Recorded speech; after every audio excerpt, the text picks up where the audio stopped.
Pick up on this.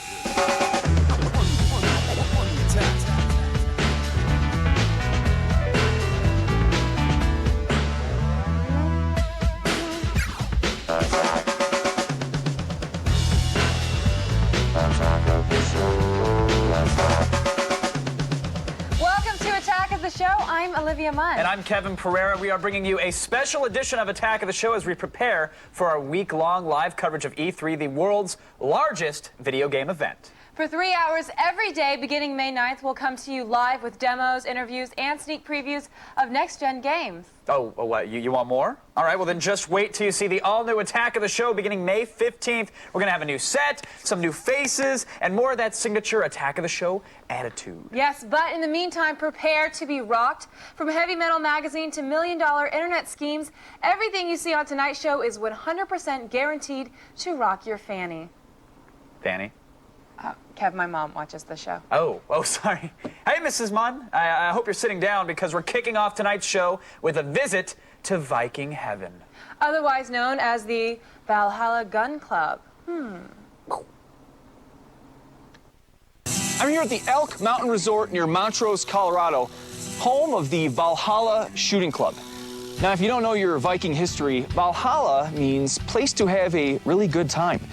And if you like to shoot guns, lots and lots of guns, well then this is your Valhalla. Now, as you may have guessed, I don't really shoot guns. So I'm gonna need a little hands-on training before they let me through the maze. So Rob, tell me, what is Valhalla? Valhalla is both the greatest recreational amenity for a world-class luxury resort ever devised and the world's most progressive reality-based training center. We do a lot with the U.S. Army Special Forces. We've also dealt with Navy Special Forces, and we deal a lot with the high-end law enforcement and executive protection from around the world.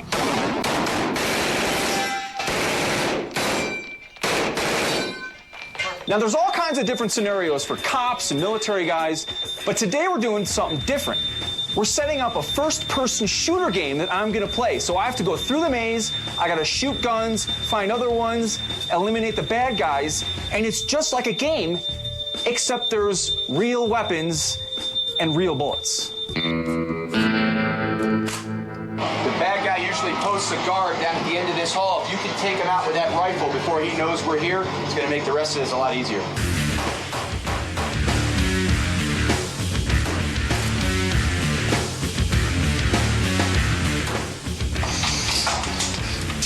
And move into the airplane. You made it through. Used about 80% of our maze, used a bunch of different weapons, you found them all, you took out the bad guys. Not everybody goes down on the first shot. But just like in the shooting games, you know, you keep going till you get the bad guys down.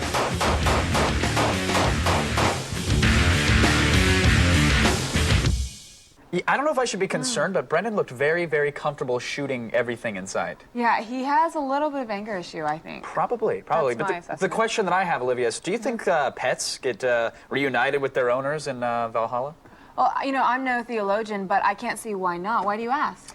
I don't, you know, it's kind of weird. I guess I've just got like puppies and kittens on the brain lately. Is that a euphemism for something, or are you actually talking about puppies and kittens? Look, why can't I just enjoy something cute and fluffy, you know? I'm not all hard edges. No, you're not. Thank you.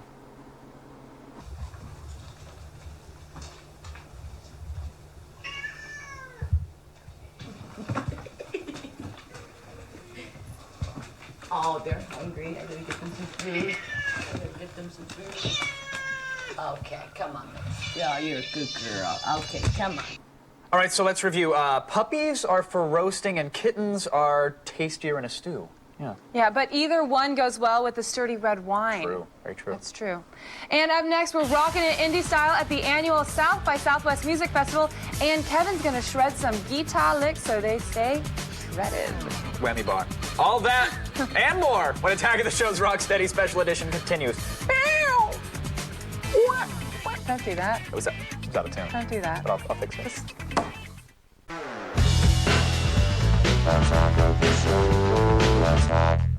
Welcome back to this special edition of Attack of the Show, dedicated to all things that Rock? That was your cue, yeah. Oh, sweet. Correct, Kevin. For a couple weeks every year, the rock world descends upon Austin, Texas for the annual South by Southwest Music Festival, and it goes a little something like this. Welcome to Austin, Texas, home of the South by Southwest Music Festival. The streets are abuzz with unsigned bands, so Attack of the Show sent me to go find them and then sign them. So that's what we're gonna do. South by Southwest is the definitive music festival. With over 50 venues and 1,300 bands, it's the music mecca where bands from all over the world go to be discovered. After combing the streets and finding little talent, I popped into the parish to check out England's up-and-comers, We Start Fires. It's kind of alternate, electro, punk, pop, rock. There's a lot going on there. There is a lot going on. Lots of shouting and lots of keyboards. Fast and loud, that's our motto. Right on. It's our first time, it's our first ever gig in America tonight. Really? Slightly nervous, but we're just really excited to be here.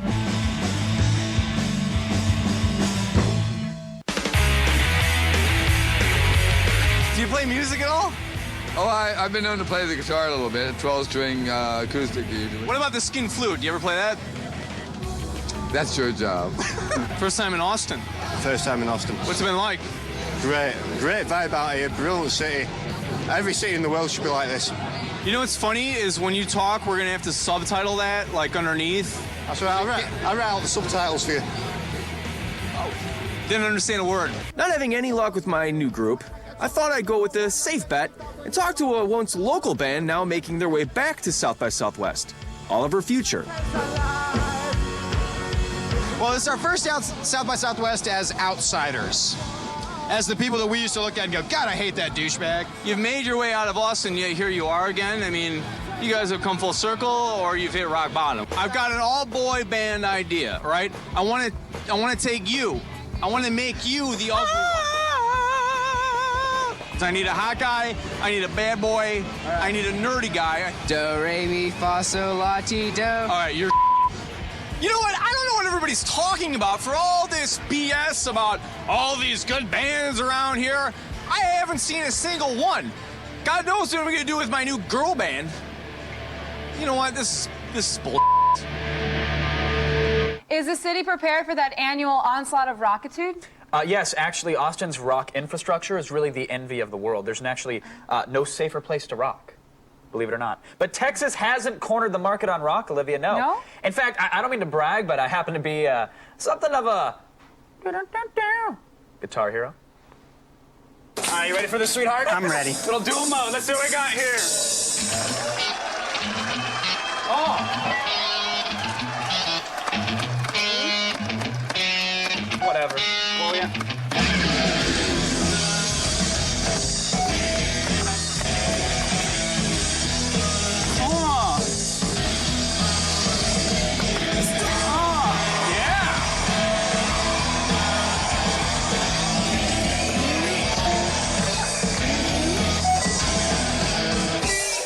Style points.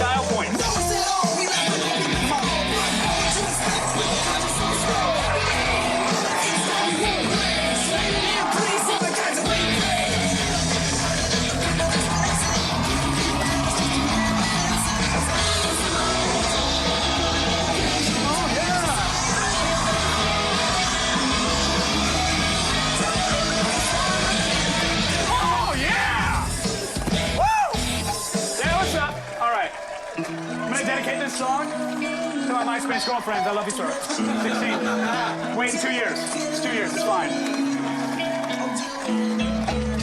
Don't count on me. What you missing? No! Oh yeah! I love the Guitar Hero. Yes! Yes! How do you like that? Kev, I had no idea you could rock so hard. Well, you know, it's my blessing and my burden, Olivia. Burden? Well, you know, guitars aren't cheap. I go through like 2 or 3 a day sometimes. I just smash them like crazy. Yes, I did not know this about you. By the way, I happen to be decent at the game. I know it didn't show there, but as you can see, we were going for performance style points, if you will, and unfortunately the PlayStation 2 doesn't actually award those, so. Yeah, sure. All right, fine. Yeah, I believe that. Stick around, everybody, because there's lots more rocking to be done. We'll meet the world's happiest millionaire, Heavy Metal magazine publisher Kevin Eastman when Attack of the Show continues. Welcome back to Attack of the Show's Rock Solid Special Edition. Yes, we are rolling out the rock as we prepare for E3, the world's largest video game event. Yeah, that's right. We're coming to you live for 3 hours every day, straight from E3, with first looks at all the next-gen games you crave. Yes, but first, let's look at an interview with Kevin Eastman, creator of the Teenage Mutant Ninja Turtles and publisher of Heavy Metal magazine. He's a millionaire with tattoos. That rocks. Totally. Totally. Seriously. Awesome. Radical. Hey. Heavy Metal magazine, for many of us, it's kind of like, well, pornography training wheels. For me, it's kind of like an introduction into that whole realm. But there's so much more. I'm told there's comics in there as well. Yes. What is that? Tell me about your history with Heavy Metal magazine. No, it's so funny because I was a huge fan of the magazine. I bought the first issue of the magazine off the newsstands in 1977. It was the same thing. I was a fan of, like, you know, Spider-Man, Sergeant Rock, Daredevil, all those things. And then about the time that I was starting to grow out of, you know, those comics because they felt kind of adolescent, here came Heavy Metal. Right. And, you know, I had comics with breasts. And, but once you get beyond... Thank you for that, by the way. No, but beyond that, it's like, so much more than that. It really is. It's like the stories, I think, are very intellectual. They're very, you know, science fiction based. You know, years ago when the Comics Code Authority really kind of squashed what comics were here in the States, which is comics for kids, the Europeans really kind of excelled. They were inspired by what was done here in the U.S. and they kind of excelled. So I think they carry the medium much farther than we were able to here for a number of reasons. Now, is the heavy metal of today the same heavy metal of years past? Is it still for, you know, the underground or the self-published or the guys trying to break in, or has that changed? No, actually, when I bought the magazine, you know, what I loved about Heavy Metal magazine in the early days is what I tried to bring back to the magazine. I personally went and met with a lot of the publishers. I had them send me all the newest material they were doing by the youngest, hottest up-and-coming artists in Europe. Got to switch gears and talk about the Turtles because, seriously, first of all, my prepubescent years going into adolescence, thank you for April O'Neil. We'll leave that at that. But I want to talk about, you know, it's been 20 years, you know, over 20 years for these Turtles. You know, tell me about the progression of them and where you see them, you know, going from here. Well, what's interesting is, I mean, the Turtles started as an inspiration of my love of comics. Since I read my first comic book when I was like 7 years old, that's all I wanted to do for a living. And, you know, fortunately, you know, I was one of the very, very, very lucky few that the first issue I did was the Turtles with my partner Peter Laird, as a co-creator of the Turtles. And, you know, we published it as a joke. I mean, the first issue we published 3,000 copies. That was it. We had a $500 income tax return that I had. I borrowed $1,000 from an uncle. We cleared out Pete's bank account of $200. But literally a joke that blossomed into an empire. Totally, it was a joke. I mean, because we're trying to repeat that success with Attack of the Show, but people still haven't gotten the joke apparently. So cool. we're hanging in there. Well, good luck. Thanks. But it did. It started as a joke, and we really combined. If you think, you know, Teenage Mutants, which were, you know, the X-Men, and that's my cell phone beeping. Right. Excuse me. You know, we find, you know, the X-Men, the New Mutants comics that we're doing, animal characters, which are always popular, ninjas, you know, from Bruce Lee. Well, and now a new movie though, too, right? Yes, we've done 300 cartoon episodes, 26 live-action episodes, 3 live-action movies, and now about 2.5 years ago we relaunched the Turtles when kind of nostalgia became popular again, and it became again a very successful kids show, which is, to me, it's like it was a big enough a compliment the first time around when the Turtles came up and were successful. Sure. And the fact that they've come around a second time and found a whole new audience of kids, that to me is beyond phenomenal. And yeah, so we signed a deal with Warner Brothers, and we're doing a new live-action, I'm sorry, a new CG Turtles. CG live-action mashup mix of all sorts of media. You know, we wanted to do a live-action with CG characters, which was the original desire, but it's we drifted towards it's going to be a full CG animated movie. Kevin, congrats on all the success, Thanks and I know very you much. have many more years left. Thank you again for joining it. us on the couch. We appreciate it. So, you know, Olivia, I told Kevin Eastman that my favorite magazine as a kid, you know, growing up, it was Heavy Metal magazine. Loved it. It was good stuff. But I have to know, what's your favorite? I don't know a lot about you. I'm assuming it's a Tiger Beat or a Vanity Fair or Teen Vogue or... I don't know if I have a favorite magazine now, but back in the day when I was 8 years old, I had a subscription to Cosmopolitan. Really? 'Cause of- At 8 years old. That explains a lot. I mean, in a good way, because you're a very sophisticated woman. No, it is. I look for ice cream cones and trees because I watched highlights a lot. It really kind of confused me, but Easy at the doctor's office? the drugs help. Yeah. Yeah, no, I like it. I was a popular science kid too because I like the futuristic stuff. I like spaceships and flying saucers and UFOs and all that other jazz. Are you into sci-fi Yes, at all? I love popular science. My little brother got it, and I would always read it. Is he a Star Trek fan by any chance? He is. As I am too, though. Why can't I be? I think, Why can't no, I you think ask me? everybody is. In fact, everybody out there is probably as well, and they should probably pay attention because, as you know, Star Trek 2.0, it's G4's new interactive Trek experience. But did you know that each time you log on and actually make a transaction on the stock market, you're automatically entered for a chance to win a trip to Vegas this August to attend the official Star Trek convention? Not bad, Can right? I go? Absolutely. You just got to make a trade. G4 is actually sending one lucky grand prize winner where no fan has gone before. Backstage at the official Star Trek convention celebrating the 40th anniversary of Star Trek. Now, this trip includes 2 gold weekend packages, which are sold out as of September 2005. Not bad. Backstage access, round-trip airfare, and accommodation at the Las Vegas Hilton, home of the Star Trek experience. As I said before, all you have to do is make one transaction on the stock market. You're automatically entered, but make sure you play every weeknight, though, because the more you play, obviously, the more chances you're going to have to win the trip. We're also giving away weekly prize packs that include the Star Trek Fan Collective Time Travel, now available on DVD. Get ready to travel through space and time. Time Travel features the best time travel episodes as determined by 20,000 fans who voted in an online survey, and features 3 new text commentaries by Star Trek experts Michael and Denise Okuda, a must-have for any diehard Star Trek fan. Star Trek 2.0 airs weeknights at 11 p.m. Head over to g4tv.com/Trek 2.0 for more info. That's a fun little game. But what's next on our all-rock menu? What is next? It's Brendan Moran's Naked Butt. Oh, again? We had that last night. Actually, it's never too much. Lighten up. Brendan joined a bunch of Amtrak train mooners on one of their very first outings. It rocks. Gross. Did you notice the birthmark he has? It's in the shape of B. Arthur. You're looking really closely, Well, aren't you? I have it on HD. Welcome to Orange County, California, home of bad TV shows, motorcycles, and the 26th annual Moon Amtrak. And I gotta tell you, I really do feel sorry for those poor bastards on the train today. Hey, drop 'em!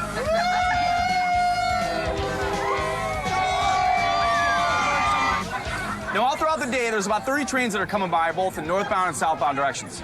And the idea is simple, is when the train starts coming by, people just run to the fence, they line up, and they drop their pants. You could be All their children know exactly what G4 is.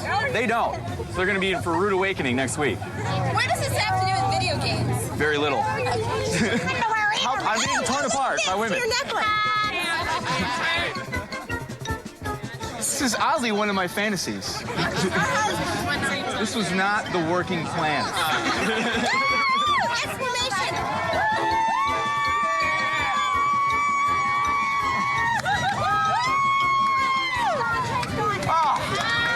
I feel so alive!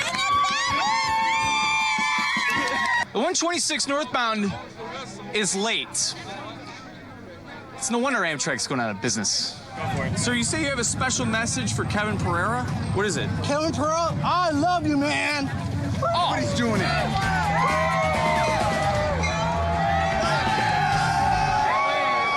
Kev, Brendan's got some pretty impressive mooning skills. He has quite an arsenal. He has the standard rear admiral, which is always good, exposes the flesh, but the squat and spread is quite an expert tactic. You grew up in Japan. Yeah. Have you ever practiced anything? Have you mooned any of their bullet trains when they come by? No, there really wasn't a point to it. The bullet trains would just whiz by so fast you couldn't even unbuckle your belt. I like a challenge. Oh, and speaking of challenges, folks, support your local music scene. Seriously, I remember growing up in Northern California, and my favorite bands, they would thrive on the encouragement of their fans. And I knew this one group, they were just about to pack it in. You know, the road had really beaten them up. And I said, guys, I shook them really hard. I'm like, don't give up. You guys rock. And they continued to play. That band, Green Day. Well, how old were you at the time? I was 6 years old. Uh-huh. All right. Good to know. Auntie Timiner spent several years of her young life among struggling bands. Her film, Dig, is an incredible document of the early years of the Dandy Warhols and the Brain Jonestown Massacre. Let's look. Dig is about really two men who are sort of star-crossed lovers, obsessed with each other from afar. It follows them over 7 years, them and their bands. It's Anton Newcomb and the Brian Jonestown Massacre, and Courtney Taylor and the Dandy Warhols. And they just take such different approaches to the music industry and to their lives and to intra-band relations. And as one band starts to become successful, the other band sort of becomes insanely jealous. But each man possesses what the other man doesn't have. So, you know, Courtney has this ability to succeed that Anton's terrified of. Right. And Anton has this integrity that Courtney wishes he had, but doesn't want to ride that edge quite to the degree that Anton does. So it's a way to look at art colliding with industry and sort of the creative process over a really long period of time. Yeah, that's the thing. It's a really, really long period of time. You said it, and it was my 20s. You were cutting while it was going on, and it was over 7 years. Yes. Yeah. From when I was 23 to when I was 30. You brought some footage with us, or for us rather, and it's really interesting. This is when BJM is on stage at the Viper Room. Yeah, so. It's actually the first show I ever shot of theirs. Me and my brother were operating 2 cameras, and it was the most incredible thing because I think 9 labels were there to see nine record labels, right. And this is what happened. All right, let's see it. This is BJM at the Viper Room. Now, if Anton thought that anyone screwed up during a song, he would immediately correct them. Hey, that! Nobody's gonna say you to me on my stage with my band. You get off my stage because you don't have the band.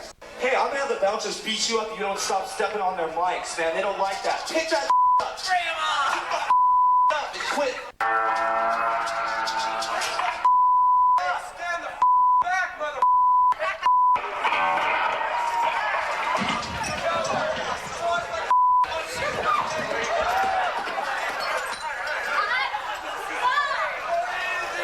I actually cried. Wow, yeah, that's one way to get the party started. Andy, thank you so much for coming on, and again, congrats on the DVD. It's awesome. Thank you very much. The film is incredible.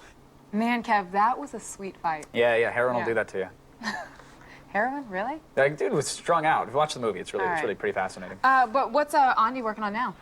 So she finished Dig. Last I heard, she's wrapping up another documentary. It's a history of Jamaican music called The Mother of Invention. So it's pretty good. Fascinating. I can't wait to see that.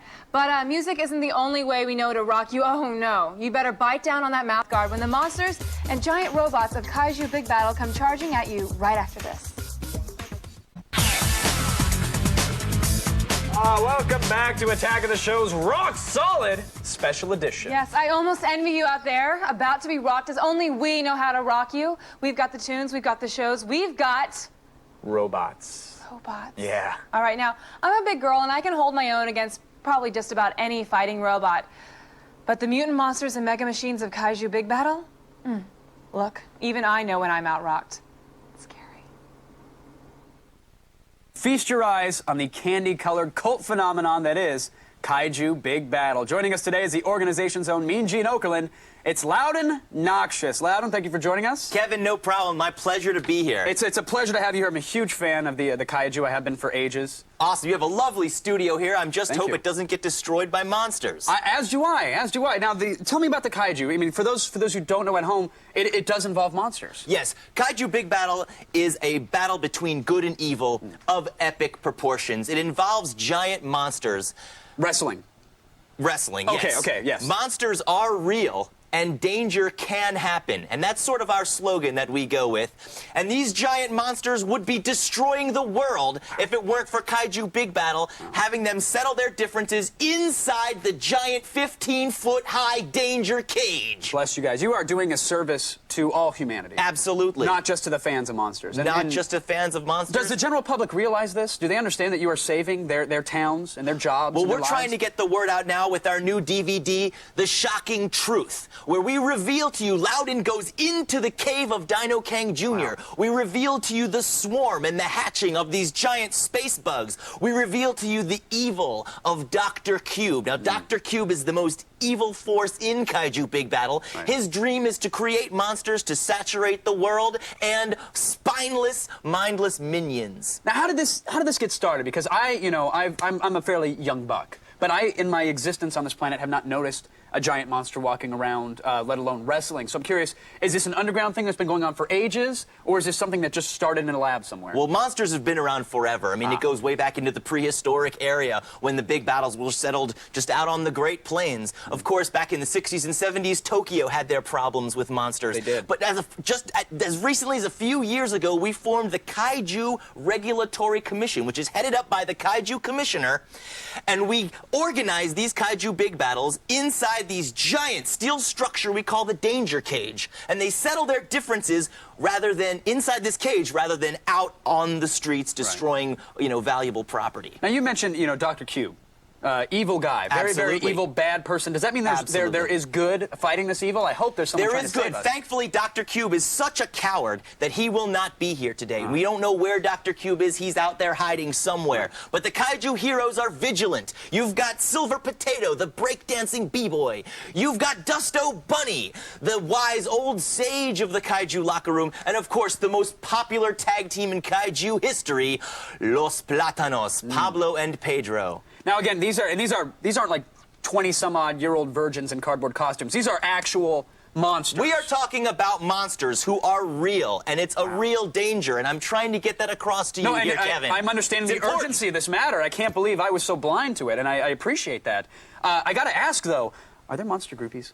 Monster groupies, to this day, I'm not privileged to that information. However, we might find a few of them tomorrow night at Hanging Jury in downtown LA, where we'll be previewing the next Kaiju DVD that'll be coming out in the fall, and we'll be showing clips of our current Kaiju DVD. We'll be having giveaways. There's going to be bands. Hanging Jury in downtown LA tomorrow night. So saving the world from destruction and a party all under the same roof. That's what Kaiju Big Battle is all about, Kevin. Well, you know what? For those who can't attend the live show, can we take them through a clip? Maybe you can let us know what's going on. We'll show a little bit of a Kaiju match. Would be my pleasure. Let's do that now. But maybe you can set this up for us here. All right. Well, let's take a look right now.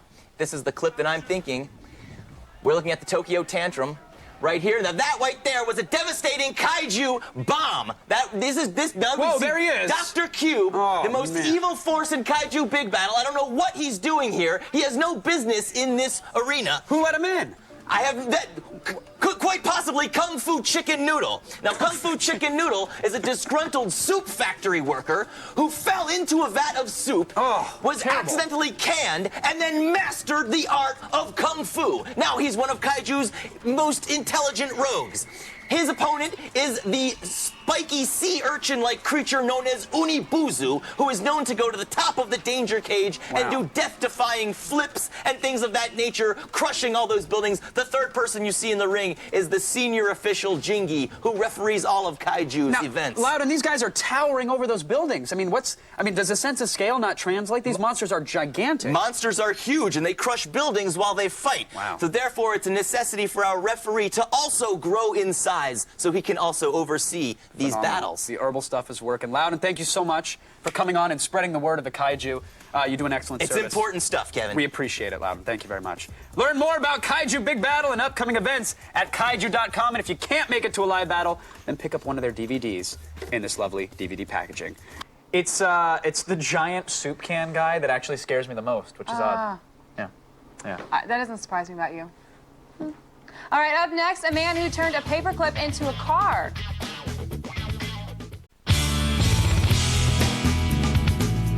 Welcome back to the special rock edition of Attack of the Show. We recently read an update on this next guest. So far, he's managed to trade one red paperclip for a pen, a doorknob, and so on and so on and so on. Up to, get this, a year's free rent in Phoenix. Yeah, but the last time he visited our studio, he actually only gotten as far as a moving van. Still pretty impressive, Kev. No, totally. Yeah, let's actually find out how he did it all. Kyle MacDonald is leveraging the power of the internet and his blog to turn one red paperclip into something much, much bigger. All right, pay attention. You see, Kyle started with a red paperclip and traded it for a fish pen, traded that for a stove, then a generator, then an instant party, a snowmobile, and a trip to British Columbia and Canada, and eventually he's hoping for a house. It may happen. There's a lot of stuff in there, but we're going to let him explain it because it's all very confusing to me. Kyle, welcome to the show. Thanks for bringing me on. You found a red paperclip. I did. It was sitting on my desk, and I thought, well, I could either throw it in the garbage, or clip papers together. That is a good use for it. maybe see what happens if I put it on the internet and try and trade it for a house. So that's interesting, because like we're big fans of office supplies here around the office, as people should tend to be. We would never think to have traded. Like, why didn't you find the face of Virgin Mary on it and put it on eBay? Like, why'd you go this route?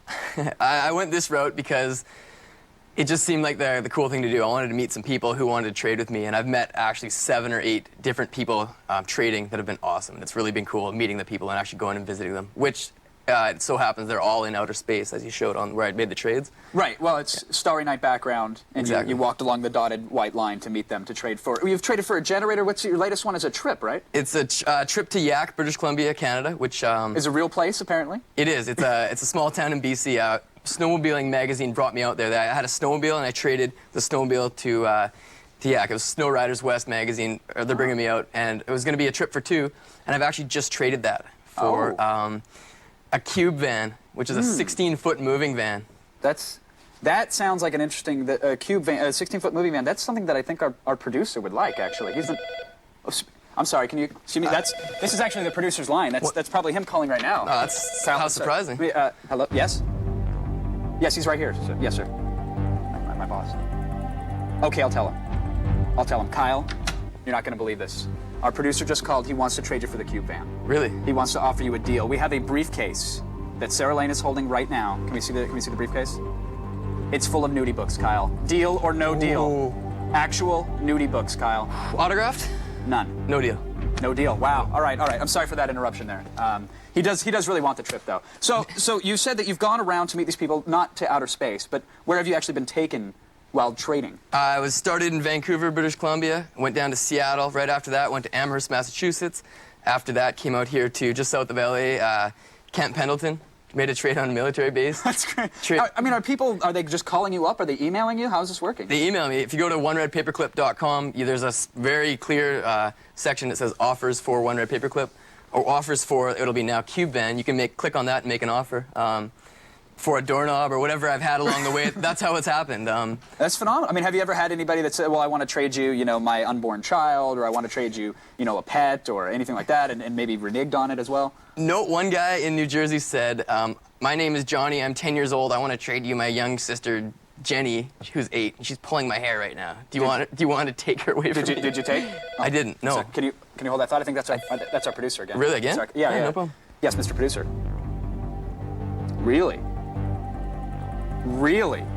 This is good, Kyle. This is really good. You're going to like this. Okay. I'll tell him. Thank you. Kyle, you're not going to believe this. Our producer really wants that cube van. Okay? He's willing to offer you a suitcase full of cheese. A suitcase full of cheese, Kyle. That is grade A cheese. Sarah, can we see some of the cheese? Has it been cut? Can we see? It is not. It's still packaged. I'm looking for somebody to cut the cheese. I'm sorry, Kyle. That is not the offer. This is a deal or no deal for the briefcase full of cheese. No deal.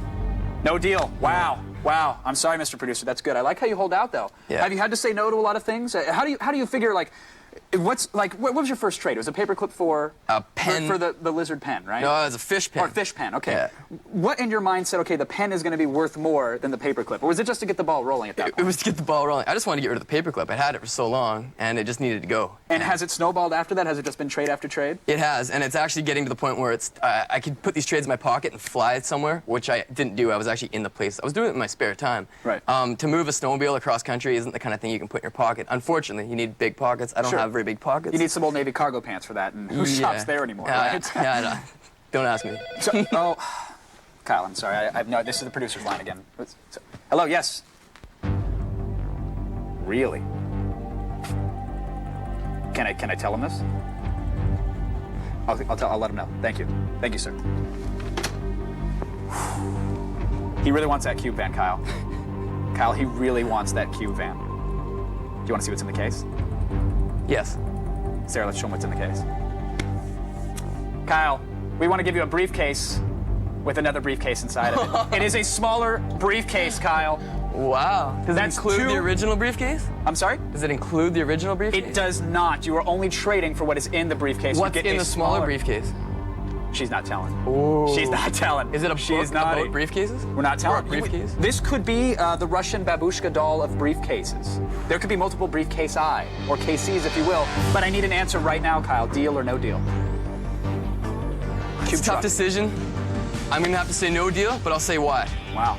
No question mark. It needs an oversized question mark on the small briefcase. That would have done it. That would have done it. It does. Yeah. We don't up-produce on this show, Kyle. That would have cost money and gaffer's tape, but we don't have either. But hey, excellent nonetheless. Where can they go for more info? They can go to oneredpaperclip.com, either the number or ONE, redpaperclip.com. I'm looking for offers for the Q band. I just put it up about 20 minutes ago, so. And you're not accepting cheese or mini briefcases? Unless the cheese has been cut or the briefcases have a question mark on it. And autographed Nudie magazine. There we go. Kyle, thanks again for coming on, man. We No problem. appreciate it. Again, you can head on over to oneredpaperclip.com to see how Kyle's office supply adventure turns out. He's getting his house. You watch. Will he stop at a house, you think? Why not go for a small town after that, or maybe his own country? Listen, anybody who can turn a paperclip, nonetheless a red one, into a moving van, they get my vote. Yes, but enough politics. Right after this break, we'll meet a man who made money out of something that doesn't even technically exist. Yeah, I feel safe in saying that totally rocks. Yeah, I concur. Stay tuned after these messages.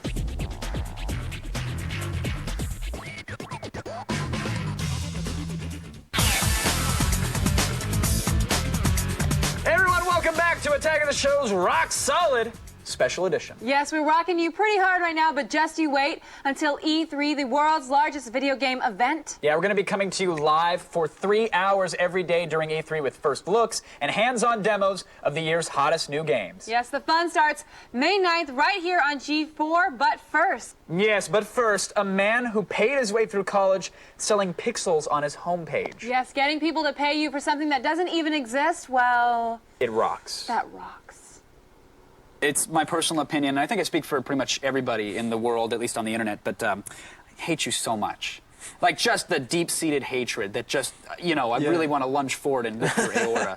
And the reason I hate you so much is that you are a brilliant man, and you did it before anybody else. Tell me about $1 Million Homepage. Tell me you were drunk one night, you just registered the domain and it happened, or was more thought put into the site before then? It happened in one night, but I wasn't drunk, I'm afraid. Good. Yeah, I was like up late with my notepad, trying to work out how to make money before going to university. Because that's all it takes is a little 3-ring binder and a pen, and you can figure it out, right? Exactly. I love notepads, blank pages. It's like opportunity right there on a piece of paper. See, I ended up with like stick figure doodles that have giant breasts. I don't ever end up making $1 million off the internet. Yeah, no, most of the pages are like that. Oh, good. Yeah. But one said $1millionhomepage.com. That sounds good. Yeah. So how long between coming up with that idea on the notepad to, how much have you made so far? $604,000 as of about 10 minutes ago. Wow. So $600 some odd thousand, and essentially you created a website where people could buy a single pixel as an advertisement, buy a tiny little block? Yeah. So there's like 1 million pixels on the homepage in this big grid, and I'm selling each pixel for like $1 each. But you have to buy 100 because like one pixel is so tiny, isn't it? Sure. It'd be too small, so you have to buy like a little box of 100. But you can buy more. You can buy like, some people have bought like 10,000, sure. So they've got this great big. You decided, let's make a limit to buy in, but why put a limit as to what they could buy? Yeah, exactly. Well, right. You're limited by the million, so there's like only 400,000 left. I say only, but yeah. That means you've made over $600,000 off of a single web page on the internet. Yeah. Wow. Yeah. Now you're a student. Yeah. You're still in college? Yeah, I only started this year. So was it ramen before then, and now it's like filet mignon every night on the Foreman Grill in the frat house? Or how's this changed your life? We're seeing your dorm room here. Obviously, you haven't taken the trip to IKEA yet. Yeah, no, it's a bit of a mess. I haven't had time to buy decent furniture and stuff. Have you purchased anything though? You've got $600K sitting in the bank now. Do you know what? The first thing I purchased was some new socks because I have And you're not kidding either, I'm right? not kidding. Seriously, I spent the equivalent of $4 on some new socks, and I bought more than one pair. And there they are, right there. You're very proud of the Space Invaders sock. And do you know what? I'm wearing them right now. Now they become like lucky socks, or are they like a reminder of your newfound? Yeah, well, they're made of riches? pixels, like the Space Invader. So I got it. Yeah. I got the connection now. Yeah. Do you get any? Do you get angry at the copycat sites? Because one guy sells his forehead on eBay, and now there's people willing to have a cattle brand on their ass for Golden Palace Poker. Yeah. But do you get angry now that there's 1,001 knockoff sites for the $1 million homepage idea? No, not really. I kind of find it flattering, Yeah. 'Cause I think all good ideas have loads of imitators. So it was. When the first copycats sprung up, it was kind of confirmation to me that I had a good idea. I was like, oh wow, that's kind of cool. Because I knew kind of the copycats, good luck to them, but I don't think they'll make as much money because mine was the first. Yours was the first, exactly. So, and no one wants to buy a block of 100 pixels on, $1 million cow page or whatever else. Yeah, exactly, yeah. Whereas my site's getting 200,000 uniques a week. So that's like actual, good traffic. I have a feeling you just got another 12 visitors for sitting on the couch, Alex. So congratulations. Thank you on very all your much. success. Yeah. Thanks for coming on. Cheers. I truly don't hate you. I hate everything about you. Wow, that guy is good. I should bring him my Keanu Reeves Web 2.0 idea. What's your Keanu Reeves Web 2.0 idea? Oh, it's a Web 2.0 site with Keanu Reeves.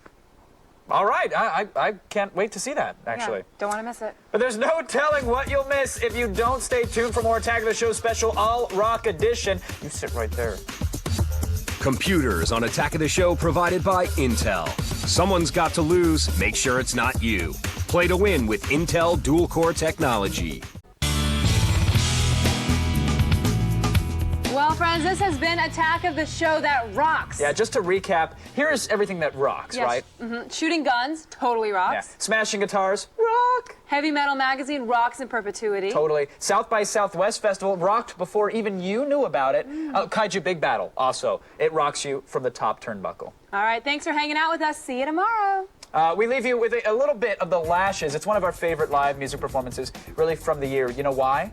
They freaking rock! Bye, everyone. Double horn.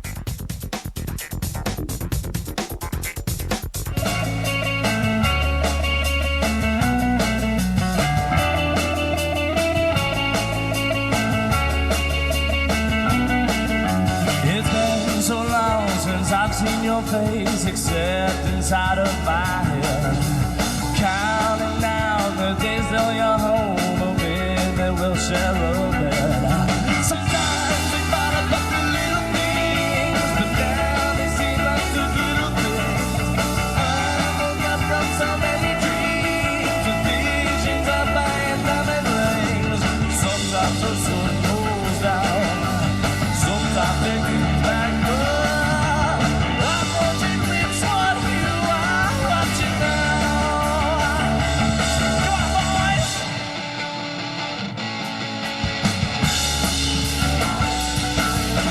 It's been so long since I heard your voice, except inside of my